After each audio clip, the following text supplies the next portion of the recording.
Então vamos seguindo. Terceiro exame, VHS, que quer dizer velocidade de hemossedimentação. O que é isso, doutor Eudes? Que nome estranho.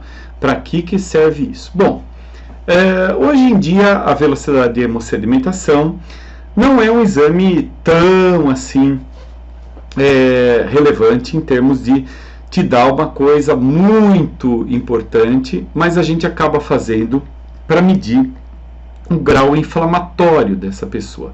Não especificamente no local ou na sua tireoide, mas o grau inflamatório sistêmico. Então o VHS é uma maneira muito rápida e fácil de avaliar o nível de inflamação no seu corpo.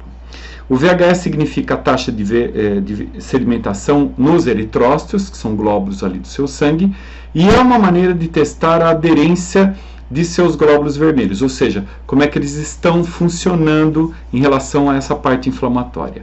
Quanto maior o VHS, maior a inflamação sistêmica em seu corpo, ou seja, pior está a situação em termos inflamatórios e, obviamente, em termos imunológicos. Quanto mais inflamação no corpo, pior o sistema imunológico, o que deve ser um sinal de que você precisa atingir e diminuir a inflamação o mais rápido possível. Então, ele, apesar de ser um exame muito simples e que não foca só na tireoide, ele nos dá uma ideia de como a coisa está acontecendo, como é que a coisa está se processando aí no seu corpo. Bom, ele deve ser sempre pareado com o PCR, que eu vou falar já já para você, mas você deve estar ciente de que esses testes avaliam apenas a inflamação crônica sistêmica, ok? Já falei. A inflamação sistêmica é diferente da inflamação de baixo grau, que é uma inflamaçãozinha simples, né? Pois a inflamação de baixo grau pode não ser detectada por esses testes de laboratório. Ou seja, para vir no VHS, no PCR, tem que ser uma inflamação importante.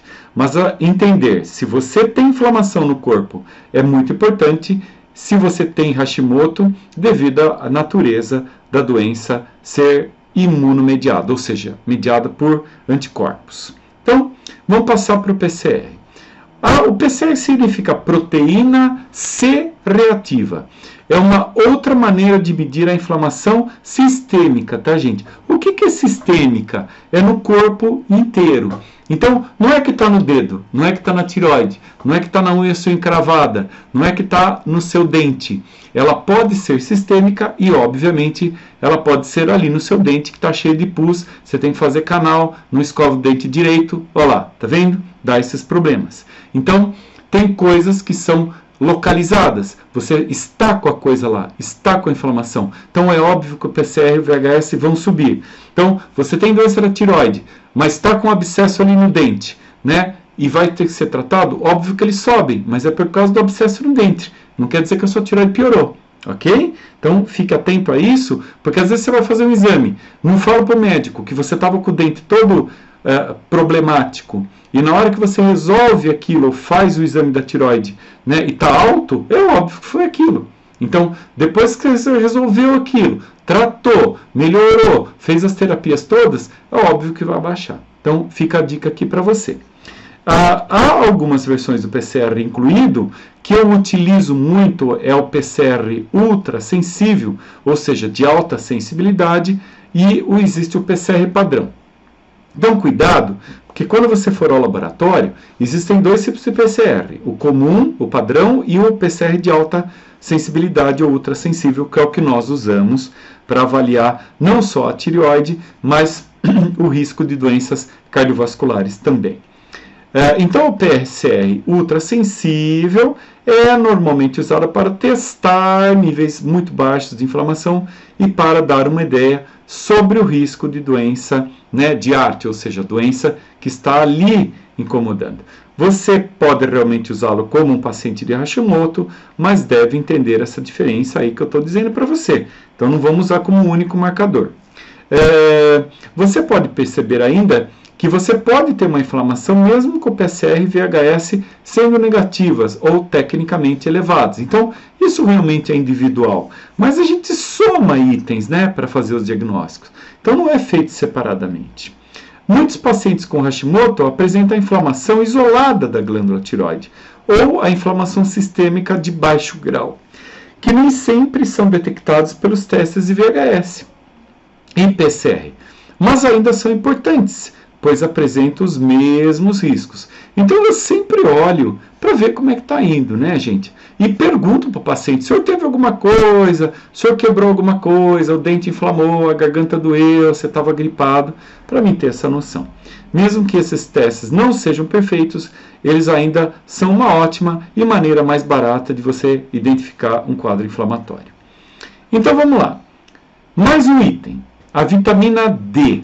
A vitamina D, que é conhecida como colecalciferol, ela é a vitamina que deve ser testada em todos os pacientes com doença de Hashimoto. Tem que ser testada e frequentemente testada.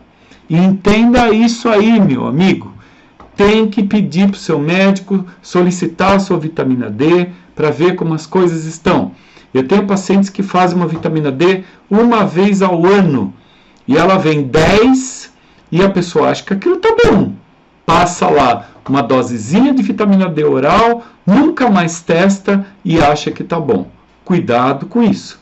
Vamos testar, vamos ficar atentos a isso. Solicite para você fazer uma vitamina D. O primeiro é porque existe uma estreita associação entre a vitamina D e o desenvolvimento de doença autoimune. Tem vários trabalhos aí dizendo que a baixa vitamina D pode piorar as reações autoimunes.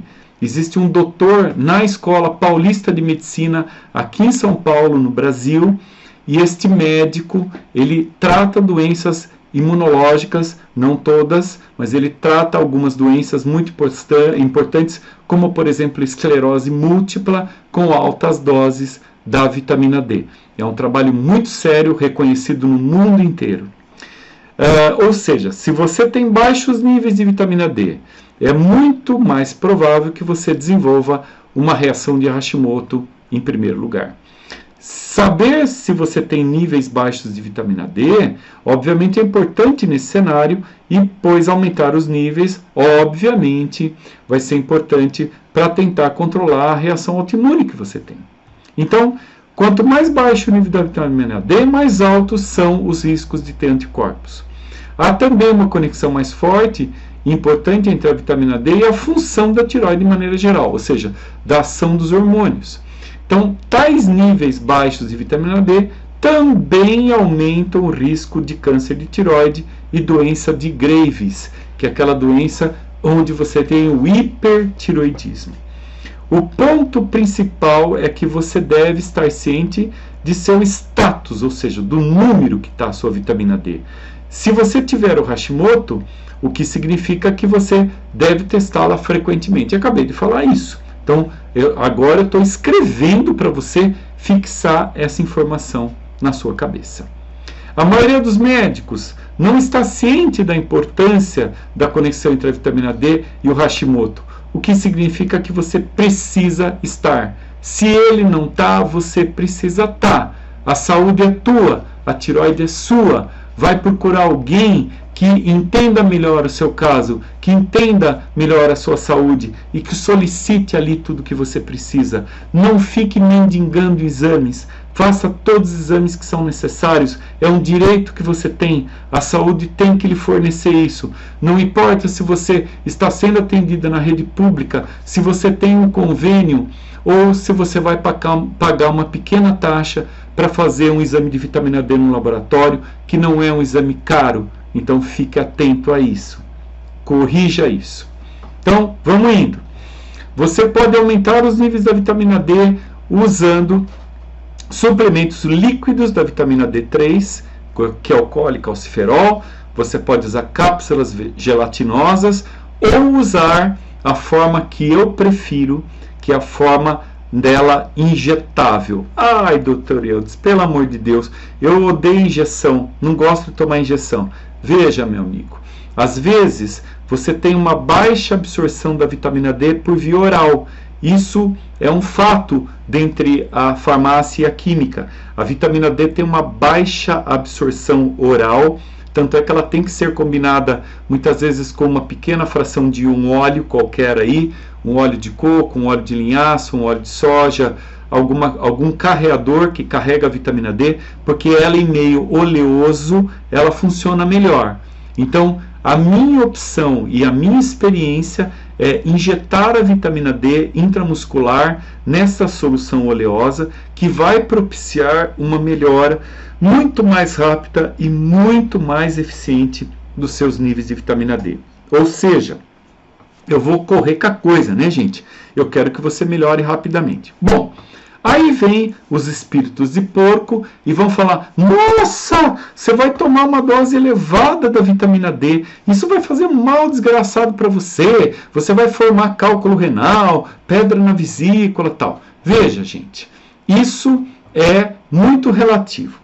Se você tem os exames todos que eu estou indicando aqui e um bom profissional que acompanhe teu caso, ele já vai estar olhando esses outros exames que eu vou falar aqui para você, é o PTH, o cálcio ionizado, o fósforo, o magnésio.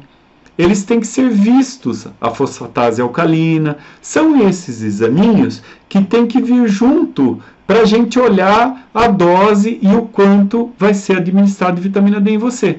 Então, tomar vitamina D por tomar está errado. Você tem que ter um exame para saber como o teu corpo reage à vitamina D. E saber que níveis muito baixos de vitamina D, ou seja, abaixo de 50, para quem tem uma doença tiroidiana, não é desejável. Ok? Então, fique atento, vamos atrás do exame, que vale a pena. E é importante saber que a vitamina D é melhor absorvida, como eu falei, no meio oleoso, porque o óleo carreador, ela funciona melhor. Para ser associada à vitamina K2 com um excelente efeito protetor cardiovascular e imunológico. Bom, a vitamina K2 é uma outra vitamina que se acredita que, somada à vitamina D, ela tem um efeito altamente protetor nesse sistema cardiovascular e imunológico. Por quê? Porque acredita-se que a vitamina K2 jogue o cálcio que você tem circulante ali no seu sangue, no seu sistema vascular, pro osso, que é onde é o local correto do cálcio I. Então, muitas vezes, a gente tem que associar a vitamina D à vitamina K2, para quê? Para a gente poder direcionar o cálcio para o lugar certo. Então, quando eu faço a vitamina D injetável, eu também associo, na grande maioria dos casos, a vitamina K2 em conjunto. Eu vou ter um grande momento, uma grande associação para cuidar da sua saúde e direcionar o cálcio para onde ele tem que ir. Muito bem, até aqui entenderam? Vamos lá, força na peruca, porque temos muita coisa aí para a gente falar ainda. Não canse, levante um pouquinho, trave o vídeo, vai tomar uma aguinha, vai até o banheiro, vamos dar uma refrescada na cabeça, mas volte aqui comigo que a gente vai continuar seguindo aí as aulas do seu tema exames.